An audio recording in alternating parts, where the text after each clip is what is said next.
حضرات صحابہ کرام جو کبھی سجدے میں نظر آتے ہیں، کبھی رکوع میں، کبھی کافروں سے جہاد کرتے، کافروں کے معاملے میں سخت ہیں، آپس میں رحم دل ہیں۔ فرمایا ذالک مثلہم، یہ جو قرآن ان کی صفات بیان کر رہا ہے، ذالک مثلہم، ان کی مثالیں فی التورات، تورات کے اندر بھی ہے، جس طرح کتاب استثناء میں ہے تورات کے اندر کہ وہ 10,000 قدسیوں کے ساتھ فاران کی چوٹی سے اترے گا۔ موسیٰ علیہ السلام بنی اسرائیل کو یہ واعظ کر رہے ہیں، تو قدوسی رب والے، اللہ والے 10,000 کا لشکر رسول اللہ صلی اللہ علیہ وسلم لے کے مکہ میں آئے تھے۔ تو اللہ کہتے تورات کے اندر بھی ان کی مثالیں ہیں، تحریف کے باوجود بھی رسول اللہ صلی اللہ علیہ وسلم کا بھی تذکرہ ہے اور آپ کے صحابہ کا بھی۔ وَمَثَلُهُمْ فِي الْإِنْجِيلِ، اور ان کی مثال اور ایگزامپل ان پاک بعض صحابہ کی انجیل میں بھی ہے۔ عہد نامہ جدید میں عیسیٰ علیہ السلام کا واعظ فرمایا، اس کی بادشاہت کی مثال اس طرح ہے، اللہ کی بادشاہت کی، جس طرح رائی کا دانہ زمین میں بویا جاتا ہے چھوٹا لیکن ایک دم وہ پھوٹ پڑتا ہے اور پھر پھیلتا ہی چلا جاتا ہے۔ فرمایا کزرعن، وہی مثالیں اللہ آخری کتاب کے اندر بھی بیان کر رہا ہے۔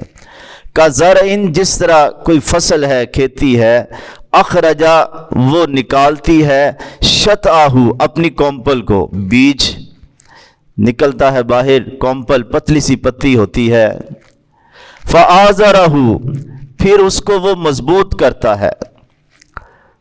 کتنے چھپ چھپ کے کلمہ پڑھتے تھے، ظاہر نہیں کرتے تھے 3 سال تک، تو کیا ہے وہ پتلی سی کومپل تھی اسلام کی، وہ تحریک جو رسول اللہ صلی اللہ علیہ وسلم نے وہ بیج بویا تھا۔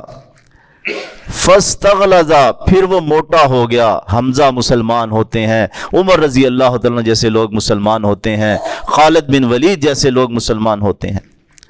فاستوى علی سوقہ، پھر وہ اپنے تنے پہ کھڑا ہو گیا، وہ پودا اسلام کا اپنے تنے پہ کھڑا ہو گیا، مکہ فتح ہو گیا، پھر وہ پھیلتا ہی چلا گیا۔ جزیرۃ العرب میں اس کی کاشتکاری کی گئی، وہ مشرق و مغرب تک پھیلتا چلا گیا۔ یوجب الزراع، کاشتکاروں کو بڑی بھلی لگتی ہے یہ فصل، جس نے خون پیش کیا ہو، جس نے ہڈیاں توڑوائی ہوں، جس نے قبرستان آباد کیے ہو، جن کے خاندانوں نے، تو جب یہ فصل مشرق و مغرب پہ پھیل جاتی ہے۔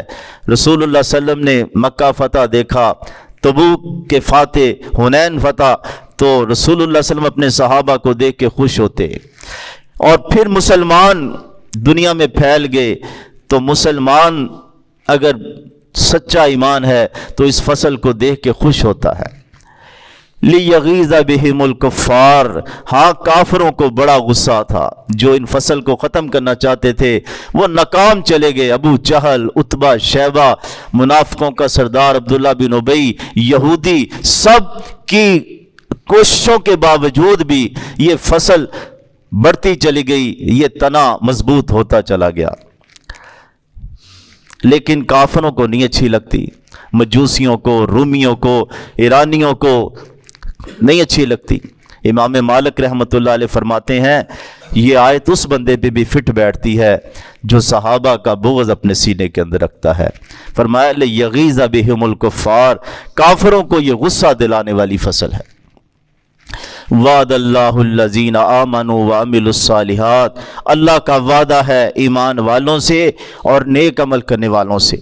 منہم،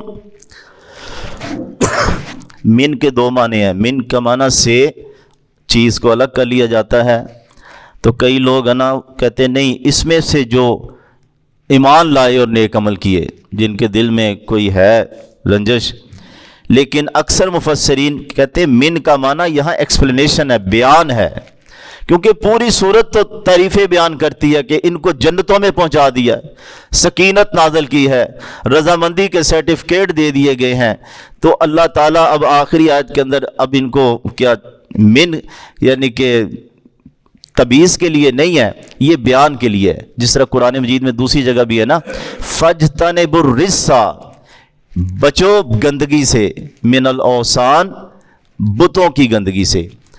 یہ نہیں کہ کوئی خاص بت ہے، سب بتوں کی گندگی سے بچو. تو وہاں بھی من بیان کے لیے ہے، ایکسپلینیشن کے لیے ہے. تو یہاں بھی ہے کہ یہ صحابہ کی جماعت جو ایمان لائے اور نیک عمل کیے، اللہ کا وعدہ ہے مغفرتاً و اجراً عظیما، بخشش کا اور بہت بڑے اجر کا. اللہ سب نے کی توفیق عطا فرمائے.